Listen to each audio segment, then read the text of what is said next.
इस बात को एक महीना गुजर चुका था। रामीन बहुत खामोश खामोश सी रहने लगी थी। घर के कामों और उमर को संभालने में सारा दिन गुजर जाता।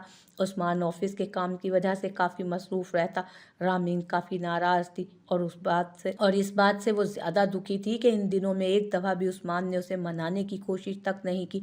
वो ऊपर कमरे में शिफ्ट हो गई थी और घर में किसी ने उन दोनों से इस मुतालिक बात नहीं की। वो खुद ही अपना रिश्ता संवार ले, सब यही चाहते थे, पर नाराज़गी इतनी लंबी हो जाएगी किसी ने सोचा भी ना था। उमर को आज बहुत बुखार था। शहीर के साथ वो अस्पताल से होकर आई थी। रामीन, अब कैसी तबीयत है मेरे बच्चे की? आबदा बेगम ने उसे आते देखा तो फौरन उसके पास आई और सोए हुए उमर के सर पर प्यार किया। बुखार हल्का सा कम हुआ है, पूरी रात नहीं सोया, अब कहीं जाकर सोया है, मैं इसे कमरे में सुलाऊं? रामीन उन्हें जवाब देकर उसे लिए ऊपर कमरे में आई। खुद वो रात से एक पल नहीं सोई थी। खुद वो प्रेगनेंसी के 7वें महीने में थी। ऊपर लाते लाते उसकी हालत ख़राब हो गई। उसके साथ ही वो बेड पर दराज हुई। तभी अरूज जूस का ग्लास लेकर आई, जो कि आबदा बेगम ने ही बनाकर भिजवाया था। उसने खामोशी से जूस पिया और सोने के लिए लेट गई। अरूज बाहर आ गई। हाय पार्टनर, सुन। वो जा रही थी जब समीर ने उसे रोका। अरूज ने पलटकर उसकी तरफ देखा। हशमत साहब ने 2 हफ्ते पहले ही दोनों का रिश्ता तय कर दिया था। 2 हफ्ते में उनका निकाह था और पढ़ाई के बाद रुखसती। क्या है यार, बोला ना सॉरी। अब इतना नाराज़ होगी तो कैसे रहूँगा? शहीर ने मासूम सी शक्ल बनाकर कहा।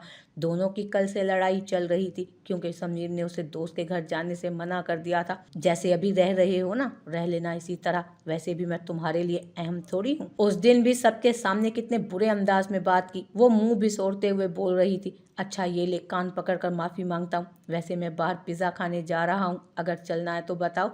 शहीर ने उसे लालच दिया। अगर पिज़्ज़ा के साथ आइसक्रीम भी होगी तो तब चलूँगी। अरूज ने साथ शर्त रख दी। वो अपने बाल एक अदा से झटकते हुए बोली, जैसे उस पर एहसान कर रही हो। शहीर को सख्त ताव चढ़ा, पर अभी नरमी का वक्त था। Of course my partner, sorry होने वाली लाइफ पार्टनर। समीर 2 कदम उसकी तरफ आते हुए बोला। उसकी हरकत से अरूज कुछ पलों में ही सुर्ख हुई और फिर मुस्कुराते हुए उसके साथ चली गई। वो रात को अपने कमरे में आया तो पूरा कमरा खाली, उसका मुंह चिढ़ा रहा था। अब वो फ्रस्ट्रेट हो रहा था। उसे लगा रामीन खुद वापस आ जाएगी, पर वक्त के साथ उसकी जिद को देखते वो भी जिद में आ गया था, और जिद तो हमेशा हमारा नुकसान ही करती है। आज सुबह वो उमर की तबीयत का भी सुन चुका था और सुबह उसे देख भी आया था जब वो कमरे में नहीं थी। कमरे की हर चीज़ उसकी याद दिलाती थी, और आज तो उसकी बर्थडे थी। रामीन ने भी विश नहीं किया था। वो सारा दिन उसका विश करने का इंतज़ार करता रहा। उमर को देखने के लिए वो चेंज करके ऊपर उसके कमरे में आया, जहाँ अभी भी वो विराजमान थी। कमरे का दरवाज़ा खोला तो अंदर कदम रखते ही उसने दरवाज़ा बंद किया। कमरा अंधेरे में डूबा था। बस हल्की सी लैंप की रोशनी जल रही थी। सामने बेड पर उमर सोया था। बाकी बेड खाली था और बाथरूम से पानी गिरने की आवाज़ आ रही थी। वो अंदर थी। वो चलता हुआ उमर के पास आया। उसका बुखार चेक किया, जो अब उतर चुका था। उसके माथे पर प्यार करते, उस पर कंबल दरूस करते वो पलटा और कमरे से बाहर जाने लगा। जब वॉशरूम का दरवाज़ा खुला और चेहरे को पोंछती वो बाहर आई। ब्लैक शलवार कमीज पहने, दुपट्टे से बेनियाज, बाल कैचर में बांधे, पाँव में चप्पल पहने वो उसके सामने खड़ी थी। कई दिनों बाद उसकी शक्ल दिखी थी। वो यकटुक उसे देख रहा था। टॉवल से चेहरा पोंछते उसे एक चक्कर आया। वो गिरने लगी। उस्मान ने जल्दी से जाकर उसे पकड़ा। रामीन, तुम ठीक हो? वो परेशानी के आलम में बोला। रामीन का सर जब संभला तो उसे एहसास हुआ कि उसके करीब कौन है। वो झट से अलग हुई। आपको क्या फ़र्क पड़ता है, मैं जीऊँ या मरूँ? वो टॉवल साइड पर रखती, बालों को दोबारा कैचर में लपेटती, बेड पर उमर के पास जा बैठी और सर पीछे टिका दिया। अगर तबीयत ज़्यादा ख़राब है तो डॉक्टर के पास चलें? उस्मान फिक्रमंदी से बोलते उसके पास आ बैठा। रामीन ने आंखें खोलते उसे देखा। कुछ पल बस देखती रही। अच्छा होगा यहाँ से चले जाएं, वो सख्त लहजे में बोली। उस्मान ने गहरा सांस लिया और उसकी तरफ देखा। फूले फूले गालों में वो उसे नाराज़गी में बहुत प्यारी लग रही थी। ये वाली नाराज़गी कुछ ज़्यादा ही लंबी नहीं हो गई? 1 महीना हो गया, अब बहुत ज़्यादा हो रहा है। प्लीज़ बस करो और चलो मेरे साथ। पता है कितने दिनों से सही से सो भी नहीं पा रहा, बहुत याद आती है, मिस करता हूँ। चलो ना, नाराज़गी ख़त्म करते हैं। उस्मान उसके गालों पर आए बालों को पीछे करते बोला। रामीन ने उसका हाथ झटका। वो उसकी नाराज़गी जताने के अंदाज पर मुस्कुराया। लो, तो आपको याद है 1 महीना हो गया?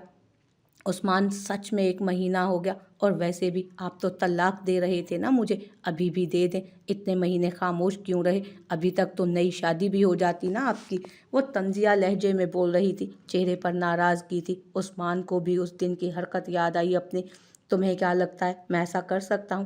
اپنی جان کو چھوڑ کر خود زندہ کیسے رہ سکتا ہوں؟ اور تم تو جانتی ہو تمہارا شوہر بالکل بدتمیز، کھڑوس اور ڈرپوک ہے۔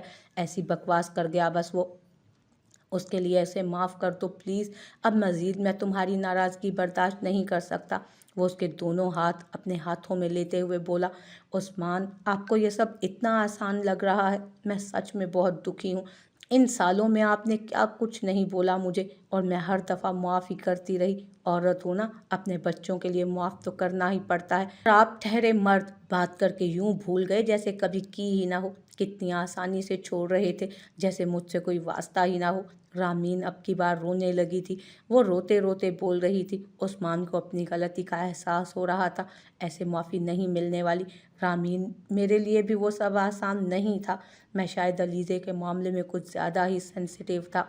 جانتا ہوں اس دوران بہت غلط کیا میں نے، اس کا احساس مجھے بھی ہے، میں نے سب غصے میں کہا تھا۔ تم یہ بھی اچھے سے جانتی ہو کتنی محبت کرتا ہوں میں تم سے۔ اپنی زبان اور غصے کی وجہ سے میں نے تمہیں بہت ہرٹ کیا، اور پچھلے 6 مہینے سے اس کی سزا تمہاری ناراضگی کی صورت میں مل بھی رہی ہے مجھے لگا تم خود آ جاؤ گی، پر مجھے معلوم نہیں تھا کہ میری بیوی اتنی ضدی ہے۔ عثمان نے اس کی طرف دیکھتے اس کے دونوں ہاتھ اپنے ہاتھوں میں لیتے ہوئے کہا۔ رامین سو کرتی اس کی سن رہی تھی۔ کیا بھروسہ آپ دوبارہ ویسی بات نہیں بولیں گے اور غصے میں تانے نہیں ماریں گے؟ وہ روٹھے لہجے میں بولی۔ مر کر بھی ایسا ہرگز نہیں بولوں گا، وعدہ رہا میری جان۔ وہ اس کے دونوں ہاتھوں کا بوسہ لیتے ہوئے بولا۔ دیکھتے ہیں کہ آپ اپنے الفاظ پر کتنے دن کھڑے رہتے ہیں، رامین نے آنکھیں گھماتے ہوئے کہا۔ تو مان گئی میری بیوی، پتہ ہوتا اتنی جلدی مانو گی تو اپنی ضد کو پرے رکھ کر کب کا آ گیا ہوتا تمہیں منانے۔ وہ مسکراتا ہوا اٹھ کھڑا ہوا اور عمر کو تھوڑا سا سائڈ پر کیا اور اس کے ساتھ بیٹھ گیا اور اس کے گرد بازو پھیلائے۔ ویسے تھوڑی دیر پہلے دوسری شالی والی بات کیا کر رہی تھی، کیا اب بھی ہو سکتی ہے؟ عثمان نے چھیڑتے ہوئے اسے کہا۔ جان نکال دوں گی میں آپ کی، رامین اس کے کندھے پر تھپڑ مارتے ہوئے بولی۔ اوکے اوکے، وہ ہنسا تھا۔ رامین نے سکون سے اس کے سینے پر سر ٹکا دیا۔ Happy birth day. کچھ پل بعد وہ ہولے سے بولی تو عثمان مسکرایا۔ زیادہ جلدی نہیں یاد آ گئی؟ وہ اس کا چہرہ اوپر کرتے بولا۔ ہاں تو میں ناراض تھی نا، ایسے میں وش کرتی تو ناراضگی کا کیا فائدہ؟ رامین دانت نکال کر بولی۔ عثمان نے اس کے گال کھینچے اور ماتھے سے بال ہٹاتے بوسا دیا سوری، میں آپ کو گفٹ نہیں دے رہی، غصے میں آیا ہی نہیں۔ وہ اس کے ہاتھ پر انگلیاں گھماتے ہوئے بولی۔ مجھے تم اس سے بھی پیارا گفٹ دے رہی ہو۔ اس نے اس کے کان کے قریب سرگوشی کی۔ وہ پل میں سرخ ہوئی اور اس کے سینے میں منہ چھپا گئی۔ عثمان نے ہنستے ہوئے اسے خود سے لگایا اور اپنی آنکھیں سکون سے موند لیں۔ جانتا تھا آج تو سکون کی نیند ملے گی۔ اتنے دنوں سے جس سکون کی تلاش میں وہ تھا وہ آج مل گیا تھا، اور کچھ ہی دیر میں وہ سو گیا۔ رامین اسے سوتا دیکھ سیدھا ہوئی اور اس کے بالوں میں ہاتھ چلانے لگی۔ وہ جانتی تھی عثمان نے وہ سب غصے میں بولا تھا، پر اس کی غلطی کا احساس کروانے کے لیے اس نے اسے بلایا نہیں تھا، اور آج وہ خود جب اس سے معافی مانگنے آیا تو اس نے اسے معاف کر دیا، اور معاف کیوں نہ کرتی؟ جانتی تھی وہ اس سے کتنی محبت کرتا ہے، وہ خود بھی اس کے بغیر نہیں رہ سکتی تھی۔ مزید ناراضگی کا کوئی فائدہ بھی نہیں تھا، تھوڑے سے نخرے دکھا کر مان جانے میں ہی تو مزہ ہے۔ وہ ڈنر تیار کر رہی تھی۔ امریکہ آئے اسے بھی 1 مہینہ گزر چکا تھا۔ اسے 1 مہینے میں ہی وقار نے پروو کر دیا تھا کہ وہ اسے کتنا چاہتا ہے۔ وہ صبح 9 بجے آفس جاتا اور 6 بجے کے قریب واپس آتا۔ باقی کا سارا وقت وہ بچوں اور علیزے کو دیتا۔ علیزے اس کے سنگ بے حد خوش تھی۔ آیان یہاں آ کر بہت خوش تھا۔ زینب سے علیزے کو جڑنے میں کچھ وقت لگا، پر اب ان دونوں کی بہت اچھی دوستی تھی۔ وہ اسے ماما کہہ کر پکارتی اور وہ اسے بالکل اپنے بچوں کی طرح ٹریٹ کرتی۔ آیان کو زینب کے اسکول میں داخل کروا دیا گیا۔ ویکینڈ پر وقار ان تینوں کو باہر لے جاتا اور سارا دن ان کے ساتھ بتاتا۔ وہ اپنی اس چھوٹی سی دنیا میں بہت خوش تھے۔ علیزے کھانا خود بناتی، گھر کے سارے کام ورکرز کر دیتے۔ وہ کافی بور ہوتی تو پاکستان کال ملا لیتی۔ وقار گھر پہنچا، وہ کچن میں کھانا بنا رہی ہے۔ وہ سیدھا کچن میں آیا، موبائل پر کسی کی میل کر رہا تھا۔ क्या बन रहा है? मोबाइल को बंद करते वो अलीज़े के पीछे आया और उसके कंधे से ठोड़ी टिकाते पूछा, सुबह आप ही बिरयानी की फरमाइश करके गए थे और आपके अब दोनों अनमोलों ने हमेशा की तरह मामा हमें मैक्रोनी खानी है की रट लगाई हुई है। अलीज़े काफ़ी चिड़ी हुई थी। वकार उसकी बात सुनकर हंसा। उसका रुख अपनी तरफ मोड़ते अपने बाजू उसके कंधों के गिर्द बांधे। क्या बात है? पहले तो खाना बनाते इतना गुस्सा नहीं आया। कोई बात सता रही है क्या? वो उसकी आंखों में आंखें डाले बोला तो अलीज़े ने नज़रें चुराई। कल भाई की बर्थडे है। मैंने मैसेज किया, उन्होंने पढ़कर भी जवाब नहीं दिया। मैंने कॉल की तो उन्होंने काट दी। बोलते बोलते उसकी आंखों से पानी निकलता गालों पर बहा। ओह, तो ये बात है। चलो मैं अभी बात करवाता हूँ। वकार उसके गालों को साफ करते हुए बोला और साथ ही उस्मान के नंबर पर कॉल मिला दी। मेरी कॉल वो उठाते नहीं। आप तो बहुत दूर की बात है, नहीं उठाएंगे। आपने उन्हें ज़्यादा हर्ट किया है। मैंने नहीं देखना। वो नहीं उठाएंगे, वो चिकन में चम्मच मारते हुए बोली। वकार उसकी बात पर मुस्कुराया। हाँ जिगर, क्या हाल है? तभी फ़ोन से उस्मान की आवाज़ आई। अलीज़े की तो आंखें फटी की फटी रह गई। मैंने ठीक तो सुना? वकार मुस्कुराकर जवाब देता अलीज़े को चिढ़ा गया। अलीज़े गुस्से से उसे घूर रही थी और जल्दी से उसके पास आते मोबाइल का रुख अपनी तरफ किया।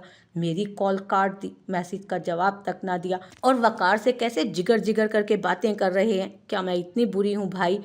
बोलते बोलते वो रो दी थी। उस्मान और वकार मुस्कुरा दिए। बस कर, अब मजीद मत सुना, बात कर ले। वकार ने हंसकर बोला तो अलीज़े ने दोनों को देखा। अरे मेरी रोतू बहन, चुप कर जाओ। मैं नाराज़ नहीं हूँ। मैंने सब मैसेज देखे, बस जानबूझकर मजीद सताने के लिए इग्नोर किया। सॉरी। उस्मान कानों को हाथ लगाते हुए बोला। अब मुझे आप दोनों से ही बात नहीं करनी। अलीज़े ने अपनी बिरयानी की तरफ आते हुए कहा। अरे इसमें मेरा क्या कसूर? वकार बात ना करने का। वकार तो बात अरे इसमें मेरा क्या कसूर? वकार के बात ना करने का सुनकर हैरानगी से बोला। अब आप तो चुप ही रहे। भाई से दोस्ती हो गई और मुझे बताया भी नहीं। वो अपना गुस्सा अब उस पर निकाल रही थी। उस्मान दोनों को लड़ते देख मुस्कुराया। अभी एक हफ्ता पहले ही वकार ने उसे काफ़ी मैसेज किए थे कि उसे बात करनी है, पर वो इग्नोर करता रहा। फिर वकार ने उसे एक मेल भेजी जिसमें डॉक्यूमेंट्स थे। उस्मान उसे देखकर शौक हुआ। उसमें तलहा साहब ने जो 50 लाख रुपए निकाले थे उसके डॉक्यूमेंट्स थे। ये तो उसे मालूम था।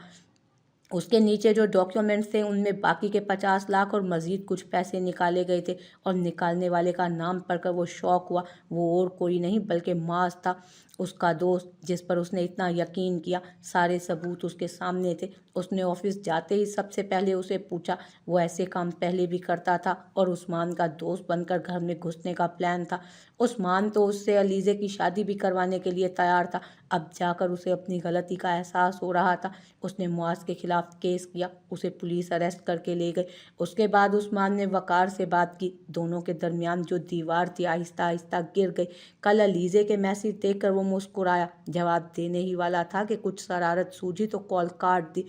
वो अपने बुरे रवैये की माफ़ी भी मांगना चाहता था। आज फ्री होकर वो कॉल करने वाला था। उससे पहले ही वकार की कॉल आ गई। तुम्हारे इस भाई ने ही मुझे बताने से मना किया था।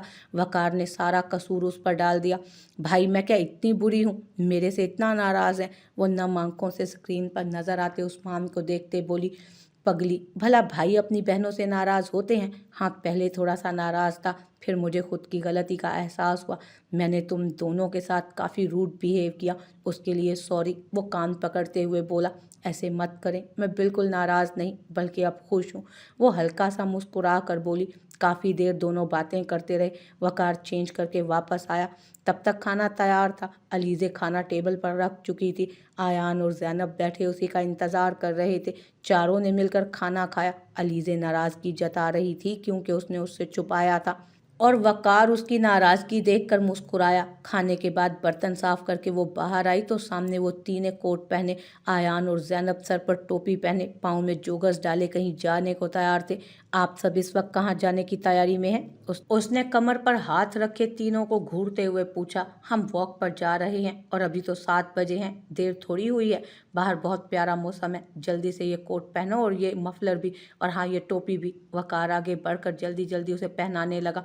उफ वकार, क्या कर रहे हैं, मैं बच्ची थोड़े हूँ। अलीज़े ने टोपी उतारते मुंह बिसोर कर कहा और जॉगर्स पहनकर उनके साथ बाहर आई। वो चारों चलते हुए साथ बने पार्क में आए जहाँ लोग अपनी फैमिलीज के साथ आए हुए थे।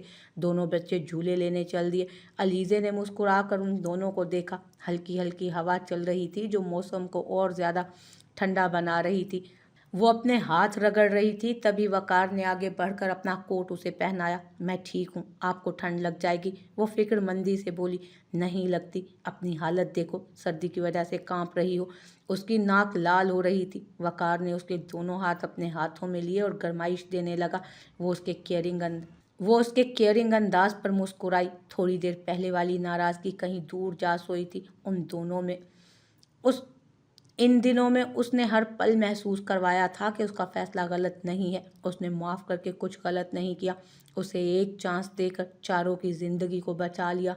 वो उसे 1 महीने में बहुत खुशियाँ महसूस कर चुकी थी और उसके संग अभी और करनी थी। उसकी आंखों में हल्की सी नमी थी। क्या हुआ, ऐसे क्या देख रही हो? वकार ने उसे कहीं और ही जहान में खोया पाया तो पूछा। कहीं नहीं, वो नफ़ी में सर हिलाती बच्चों की तरफ बढ़ी। वकार ठिठका। उसकी आंखें नम क्यों थीं? वो परेशान हुआ। थोड़ी देर बाद वो घर आ गए। आते ही अलीज़े ने बच्चों को कमरे में सुलाया। सुबह स्कूल भी जाना था। वो काम निपटाकर कमरे में आई तो कमरा खाली था। उसने बालकनी में देखा तो वहीं रीलिंग के साथ खड़ा बाहर की रोशनियों को देख रहा था। वो उसके पास चली आई। क्या हुआ, आप यहाँ क्या कर रहे हैं? सर्दी है, वो उसके पास आकर बोली जो ख्यालों में था। उसकी आवाज़ पर चौंका और उसकी तरफ देखा। अलीज़े, एक सवाल पूछूं? उसने हिम्मत करके पूछा तो अलीज़े ने अपने गिर्द चादर ठीक करते अपना सर हाँ में हिलाया। क्या तुम खुश हो? कहीं तुम्हें परेशानी तो नहीं कोई, या मुझसे नाराज़ तो नहीं हो? वकार ने हिम्मत करके पूछा। आपको ऐसा क्यों लगा? अलीज़े ने सवालिया अंदाज में कहा। वो उसकी वजह जानना चाहती थी। कुछ देर पहले पार्क में मैंने तुम्हारी आंखें नम देखी, इसलिए, वो होले से बोला और चेहरा झुका गया। अलीज़े उसकी बात सुनकर मुस्कुराई और आगे बढ़ी। उसके चेहरे के दोनों तरफ हाथ रखे उसका चेहरा ऊपर किया। वो तो खुशी की वजह से थे। मैं बहुत खुश हूँ। आपके साथ ज़िंदगी गुजारते मुझे सुकून मिल रहा है। मुझे एहसास हो रहा है कि मेरा फैसला गलत नहीं था। मेरा आपको माफ़ करना गलत नहीं था और आपने इसको प्रूव किया है। आपकी मोहब्बत, केयर को देखकर आंखें नम हुई थी। वो मुस्कुरा कर बोल रही थी और वकार को अपने अंदर सुकून उतरता महसूस हो रहा था, वरना पिछले 1 घंटे से हज़ारों सोचें उसके दिमाग में आ रही थी। शुक्र है कोई सीरियस बात नहीं। बिल्कुल पागल हो, इसमें रोने वाली क्या बात थी? मैं हमेशा अपनी अलीज़े का ऐसे ही ख्याल रखूँगा। ज़िंदगी में की गई गलतियों का अज़ाला करने की मुमकिन कोशिश करूँगा, हर मुमकिन कोशिश करूँगा। वो उसे अपने हिसार में लेते बोला। पुरानी बातें भूल जाएं, मैं आपके संग बहुत खुश हूँ। अलीज़े उसके हिसार को मजबूत करती मोहब्बत भरे लहजे में बोली। आई लव यू अलीज़े, वो उसका माथा चूमते हुए बोला। अलीज़े होले से मुस्कुराई और अपनी आंखें बंद कर लीं। वकार जानता था कि उसका जवाब नहीं आएगा। आई लव यू टू वकार, वो होले से बोली। वकार को यकीन ना आया कि उसने जवाब दे दिया है। दोनों वहाँ खड़े काफ़ी देर तक बातें करते रहे, एक दूसरे के संग जिंदगी के खुशगवार लम्हे गुजार रहे थे। जिंदगी को, उसकी खूबसूरती को महसूस कर रहे थे। कभी कभी किसी इंसान को उसकी गलती तलाफी के लिए एक मौका दे देने से कभी कभी किसी इंसान को उसकी गलती की तलाफी के लिए एक मौका दे देने से काफ़ी चीज़ें बदल सकती हैं। जानती हो, एक दफ़ा यकीन टूट जाए तो उसको जुड़ने में वक्त लगता है, पर अगर कोई अपने अमल से आपको ये भरोसा दे कि वो ये मौका डिज़र्व करता है तो उसको एक मौका दे देना चाहिए। कभी कभी एक मौका आपकी पूरी ज़िंदगी बदल सकता है।